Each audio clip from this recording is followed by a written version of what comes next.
Somewhere in the dark and nasty regions, where nobody goes, stands an ancient castle. Deep within this damp and uninviting place lives Burke, the overworked servant of the thing upstairs. But that's nothing compared to the horrors that lurk beneath the trap door, where there's always something down there, in the dark, waiting to come out.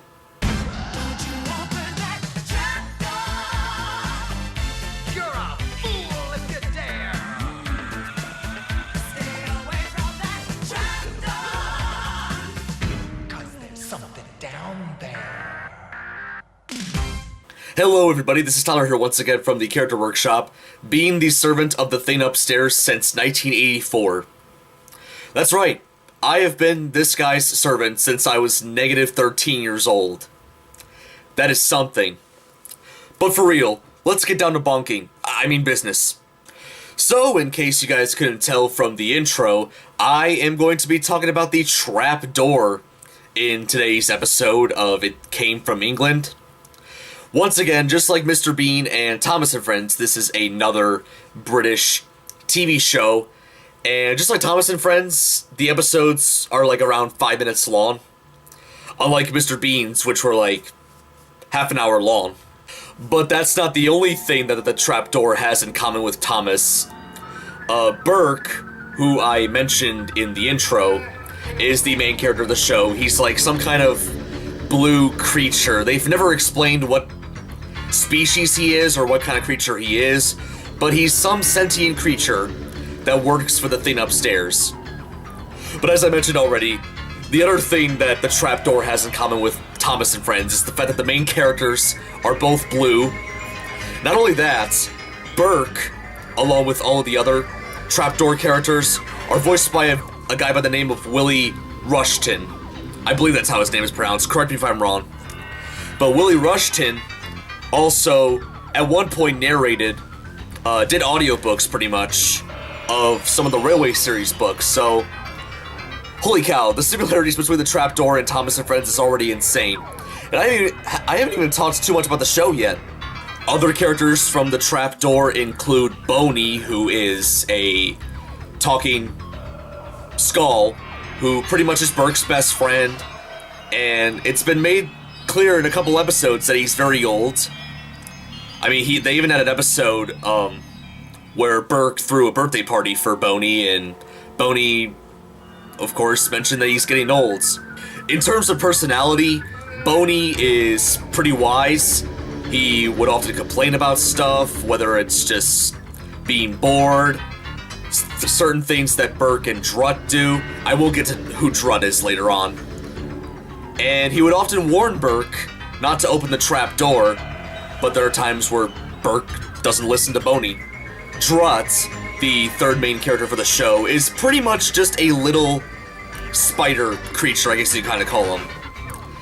Pretty much he is, I guess you kind of say, a fat oval, and he has pipe cleaners as legs, in case you can't tell from his appearance, so...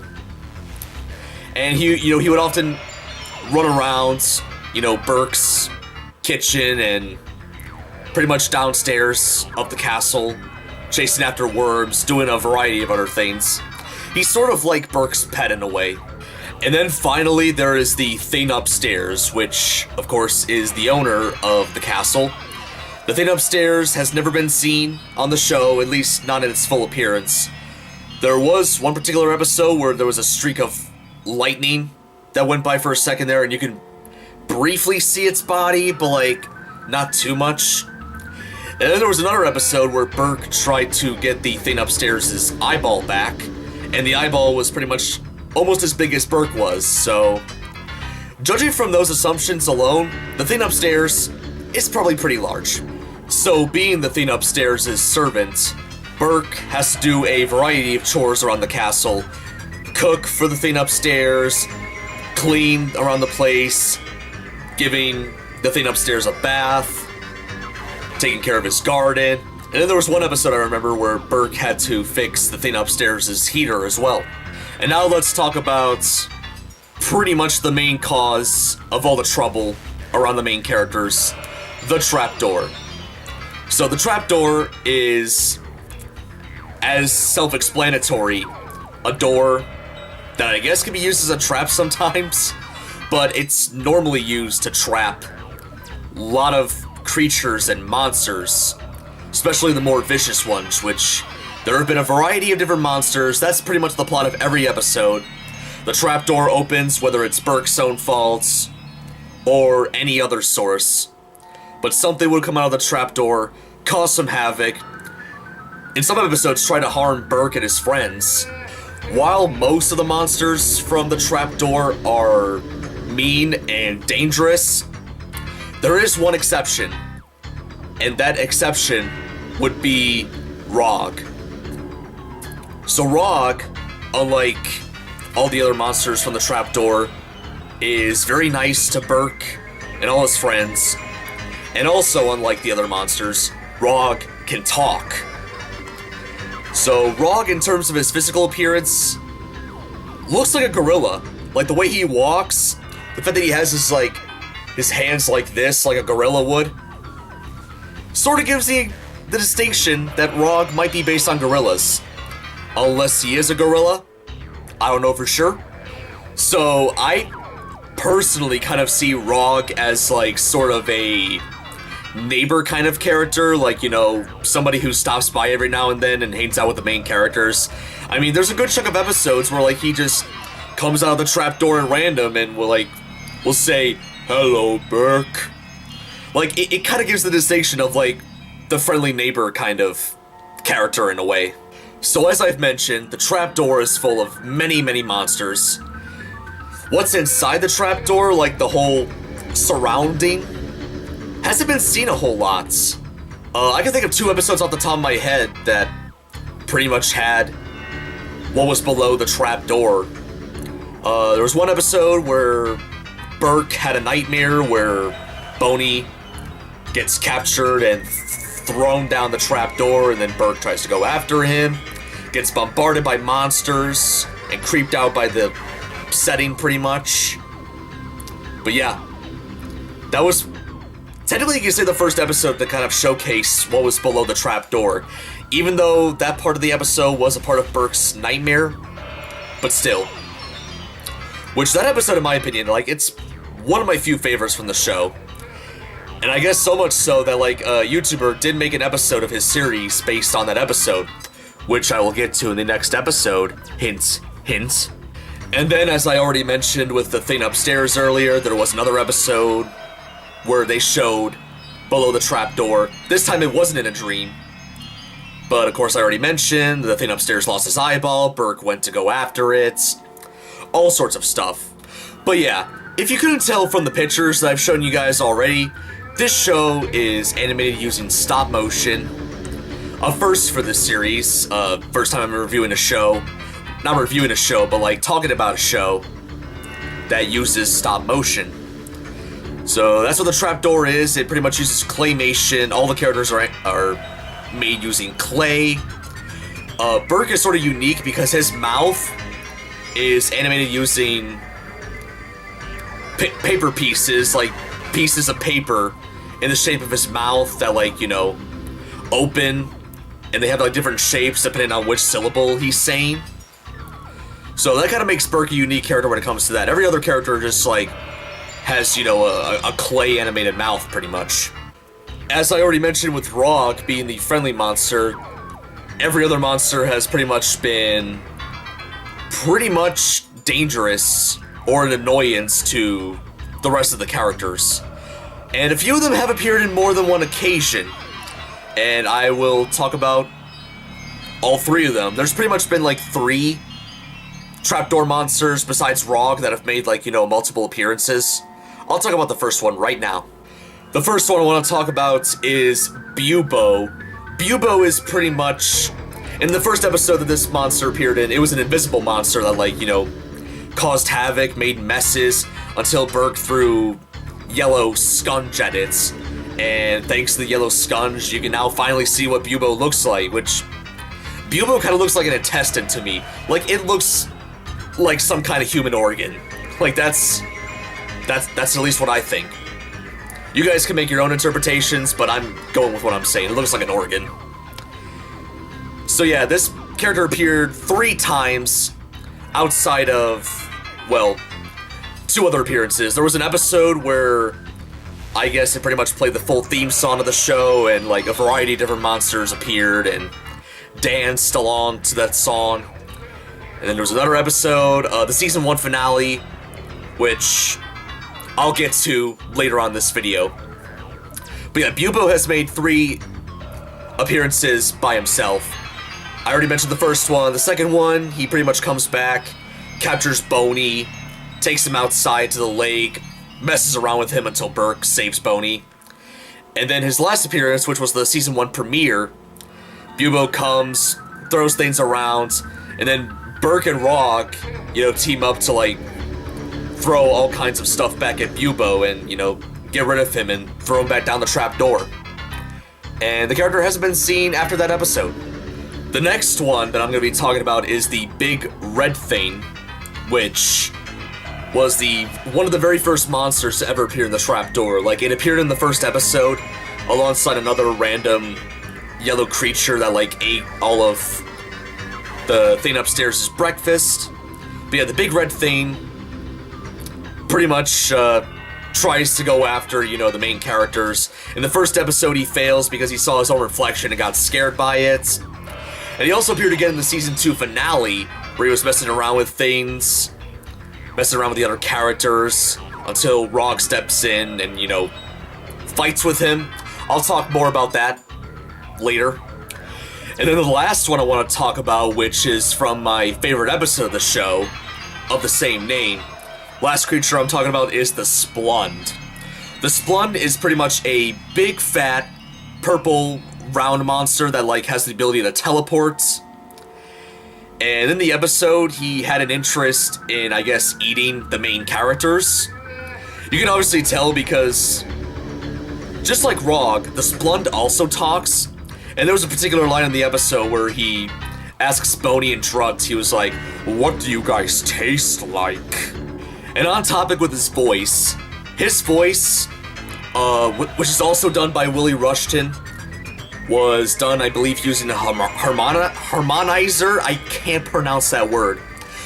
But there was some kind of special equipment, I guess you kind of say, to give the Splund his creepy-ish voice, which I might as well show you this clip just to, prove my point.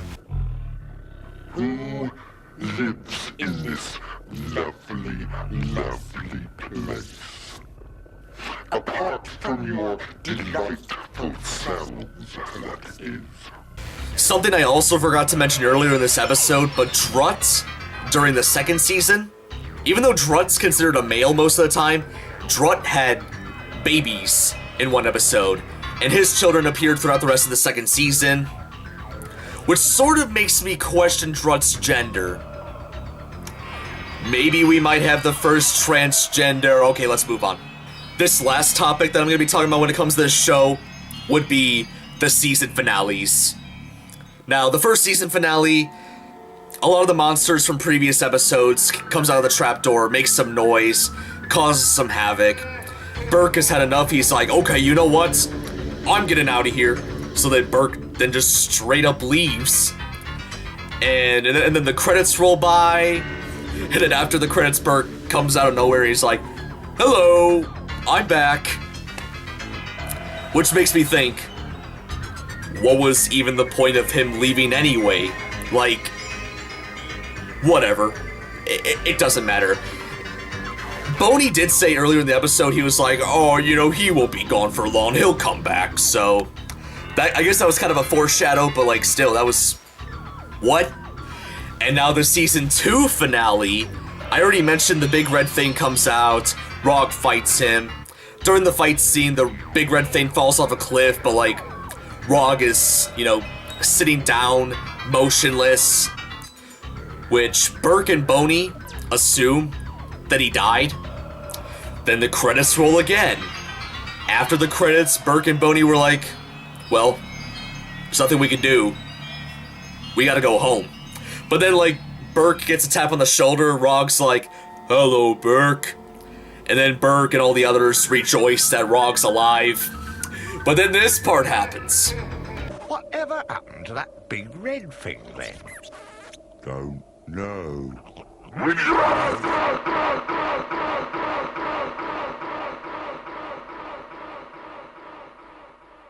And that, everybody, is why the Trapdoor never had a season 3.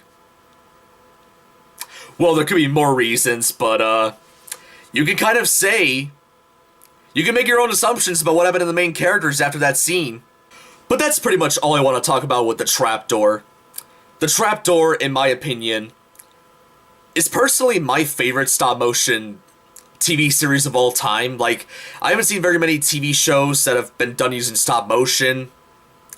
So, the Trapdoor is definitely number one for a couple reasons.